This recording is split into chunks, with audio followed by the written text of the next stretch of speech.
2 থেকে 3 ঘন্টার মতো যেমন তৈরি করে রাখবেন ওরকমই মচমচে থাকবে। তো আমি জিলিপিটা তৈরি করা শুরু করে দিচ্ছি।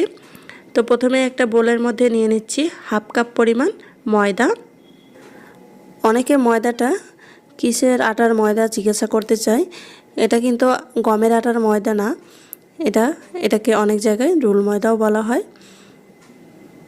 তো এখানে আমি রুল ময়দাটাই নিয়েছি। এতে আমি অল্প অল্প নর্মাল তাপমাত্রার পানি দিয়ে একটা ব্যাটার তৈরি করে নিচ্ছি। ব্যাটারটা এখানে খুব বেশি পাতলাও করা যাবে না এবং খুব বেশি ঘনও করা যাবে না, মাঝামাঝিভাবে একটা ব্যাটার তৈরি করে নিতে হবে। আর পানি দিয়ে ব্যাটারটা তৈরি করে নেওয়ার পরে খুব ভালো করে 3 থেকে 4 মিনিট ধরে আমি ব্যাটারটাকে ফেটিয়ে নিয়েছি।